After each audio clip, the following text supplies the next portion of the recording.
So I'm Helen Fothergill. I'm Head of Collections for Aberdeen Art Gallery, Archives and Museums, and that's part of Aberdeen City Council. My background is rich and varied. I started off my museum career as a geologist, expanded into natural history, and then became a collections manager looking after the art and history collections in the southwest of England. I've been involved heavily in the redevelopment project up here and had to learn how to translate an awful lot of architectural plans, mechanical and engineering drawings, as well as deal with the interpretation of the artwork that's on display. I'm Wilma Bouwmeester. I'm a freelance consultant in collection care.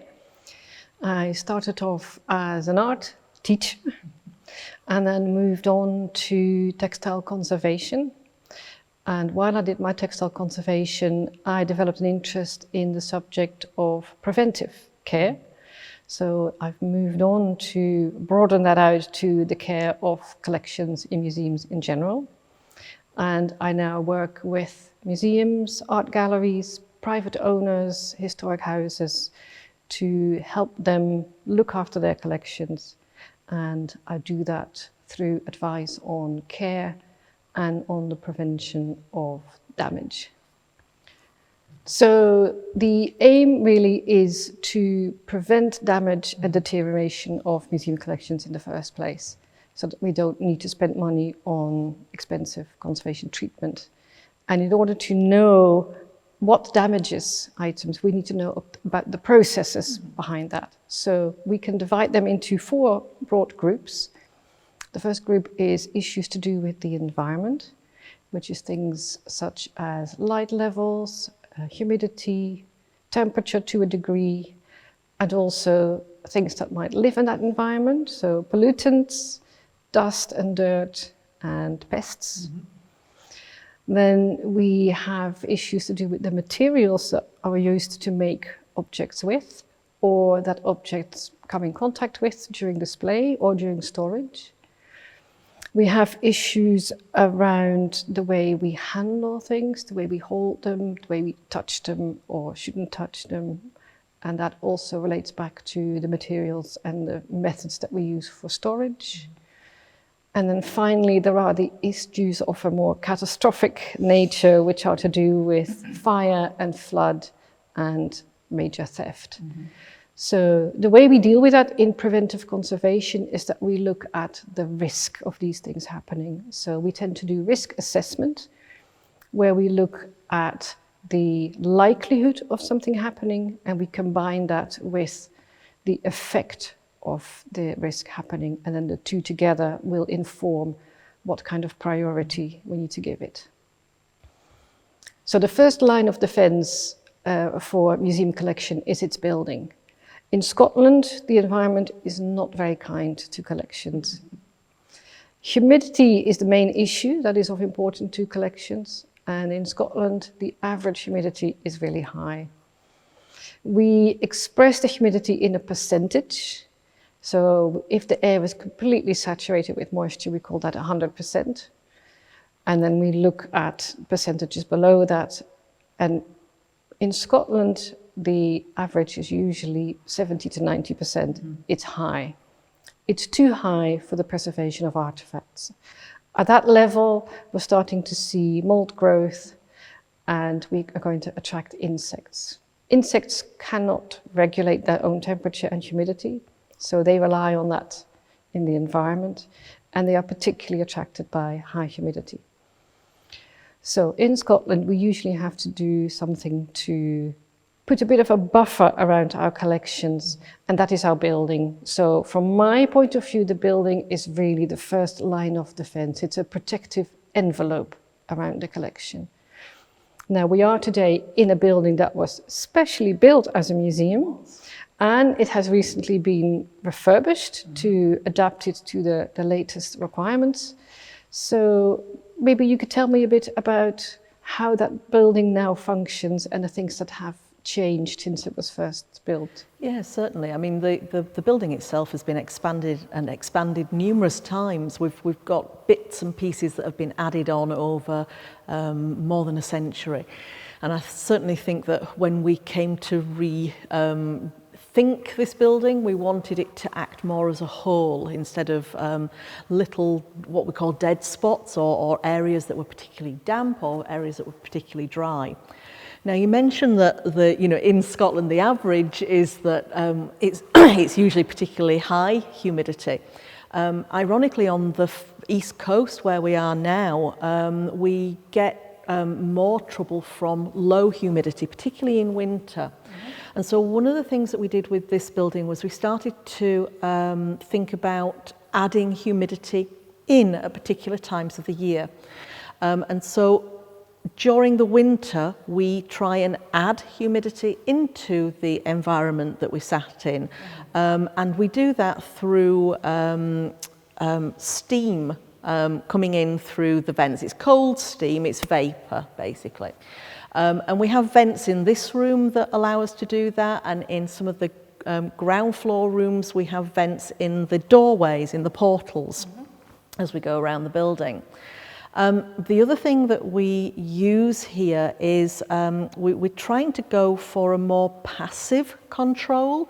Now, traditionally, certainly when I first started out in museums and galleries, we wanted ultimate control. We wanted to lock things down and make things perfect. And I think we've come to the understanding and the conclusion that actually some fluctuations, usually in a nice smooth curve, are absolutely acceptable. An awful lot of materials that we work with have the ability to absorb and emit some of that humidity. The more buffers we put around things like the building, the more we're flattening that curve, a very useful phrase at the minute, but we flatten that curve and make it a lot smoother. And so one of the things that we're concerned with here is natural ventilation. Whilst we're putting humidity in, the way that we take humidity out is actually with underfloor heating throughout most of the galleries that you see around here. We've got wooden floors in this particular gallery. There's underfloor heating in here, and that allows the air to warm up. It then will migrate that air through the building, and we have a great big column of air and a big natural atrium in the middle of the building, from the marble ground floor through the first floor and into the top floor of the new extension. And right at the top we have ventilation, which draws the air through like a chimney, and it keeps the air flowing. And so the idea with that is that whilst we're controlling the building, we're able to control how much air comes in, how much air we're heating, and how much air we're expelling. So ultimately, that gives us a measure of control.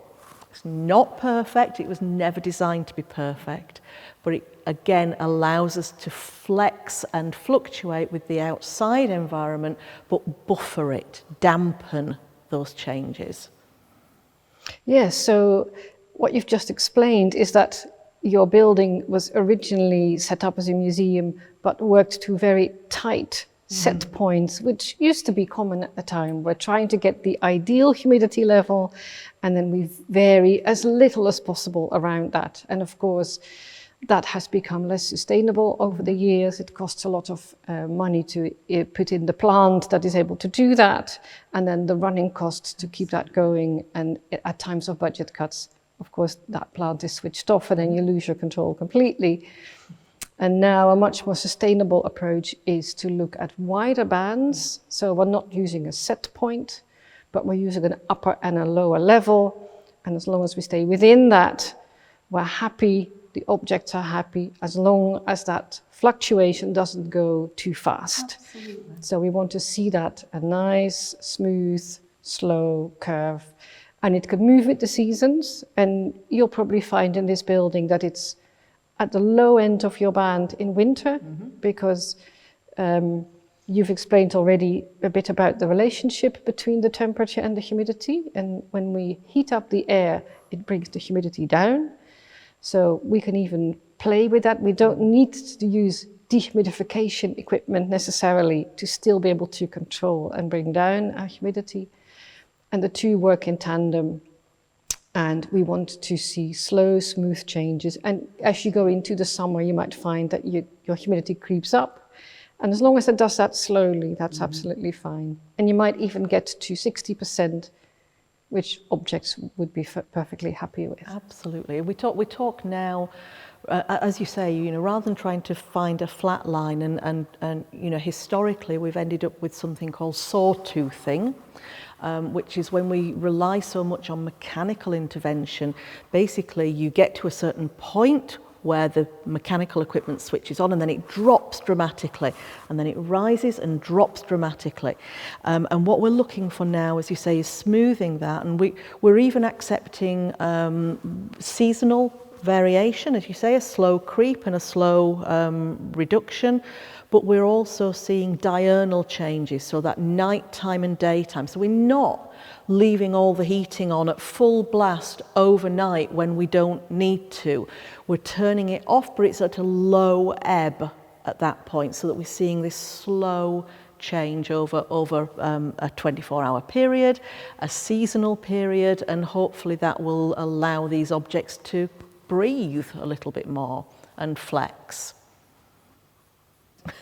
I think the other thing to say, and we'll come on to this in a little bit more detail when we talk about display cases, but everything is about that buffer, and it's creating that buffer between the objects that you're trying to preserve and the outside elements. And at the very basic level, and I've seen this in a number of museum stores, we try and protect them from the wind and the rain. We try and protect them from the larger animals getting in. And we try and protect them from the worst, the extremes of cold and heat. And anything beyond that is improving and creating a longer life for the objects. So it's not to be too worried about the fact that you've got something in a shed or a garage. At least you are starting that preservation journey in a way. We're just trying to get better and better and better, and every layer you place against that buffer that you place against the outside elements improves the long-term preservation of the object. And we're doing a similar thing with light levels, where we also try to control. We need the light, we like to see our artifacts. We don't want it to be too much, because light can damage things. It can fade them, it can discolor them, and of course that change is irreversible. So once that damage has been done, it has been done, and it cannot be brought back. And when we look at light, we tend to look at two elements of it. One is the visible light. That's the element that we need to see and enjoy things. And then we also have the UV element, which is not something that we need. We can't actually see it. And it's the most damaging part of the light. It's the part that has the lowest or the smallest wavelengths. So it has the highest energy, and that energy can potentially be very damaging. In this museum, you're working with a combination of daylight and artificial light. Yeah, and how are you managing to control both of those for your collections? We control the natural daylight through a number of means. We've got quite a lot of light on the top floor, a lot of natural daylight, but we have embedded UV filters in the glass at that level, and we take it down to about 95% reduction of the transmitted UV light. If you take it any higher, what it tends to do is it then affects the quality of the light. It becomes quite grey and quite a dull light. So it's a balance between, again, people visiting and care of the collection. Within the galleries where we do have the ability to have natural daylight, we also have 2 sets of blinds. One is total blackout, so we can completely cut out natural daylight. But the other way is we have a filter blind, so it reduces the level of daylight, and again that reduces the level of UV that's incident or hitting the objects. For artificial light in here, in actual fact the ceiling up here originally was natural daylight, but we've now got a whole new floor on the top, and so we went for the appearance of natural daylight in here, but it is completely controllable and it's all LED lighting. And you know, the same with the spotlights, it's all LED, which means that there's no UV from those lights. Historically, some of the light bulbs that we were using 10 years ago, or even a few years ago in some galleries, because we haven't managed to swap, there is an element of UV from those light bulbs. What you will also notice if you come to visit us is that we have a number of drawers that you can open in the gallery. The lights only switch on when you open the drawers. Where we don't need additional light in display cases like the one behind us, we've gone for what we call ambient lighting. So we've got a glass lid on that display case, which again, it means that we're not adding more light into the gallery when we don't need to. Where possible and where reasonable, we want to reduce the light levels so that the lux, the actual light itself, not the UV element, the lux level is low enough that it doesn't cause additional damage. So it will fade, certainly works on paper, textiles, and you know, numerous other items. However, there is again a balance to be met, and the way in which we consider that is that if a visitor can't easily see it, or there's a risk of them tripping up and falling into the object because it's so dark, or the contrast between 2 spaces is quite a big contrast, we consider something called lifetime exposure limits, or lifetime exposure for the artworks. So what we're trying to do now, and we certainly haven't done it very well in the past, but we're trying to find mechanisms to do it now, is where we put something out on display, and you can see behind us there's a book that's open on display, a pattern book. We will periodically change the page, and indeed the costume has just been changed. We changed it last month, and again what we'll do with the costume that was taken out, it was a lovely tartan silk dress. We will record that it was on display at a particular light level for a particular period of time, and we give it a period of rest. So we think about the ideal conditions to display something in, so maybe 150 lux, the measurement, and think that if we displayed that for a whole year, we could then, in theory, display it for the same amount of damage. So it's not saving it, but we accept the damage that if we displayed it at 150 lux for 12 months, we could display it at 300 lux for 6 months, and then put it in the dark for the other 6 months.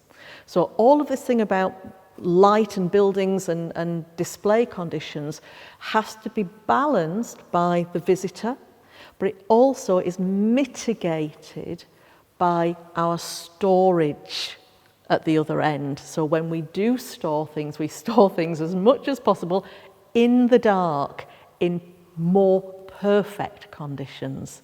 And so this is one of the reasons why a lot of museums and galleries only show a small proportion of their collection at any one time, because they are balancing that throughout their professional life. And so the more you have in store, the more you are able to preserve and the more you are able to show on a rotational basis. Yeah, so what you're doing while objects are on display is you're having to balance the needs of the preservation of your items with the needs of the visitor to see and enjoy things. And of course, we have health and safety issues to take into consideration there as well. They must be able to move around the building safely. And you've just explained that concept of the cumulative light levels beautifully, where we can balance the amount of time against the amount of light that an object receives, because ultimately they do the same level of minimal. Minimal damage, yes, but it is damage all the same. You're absolutely right.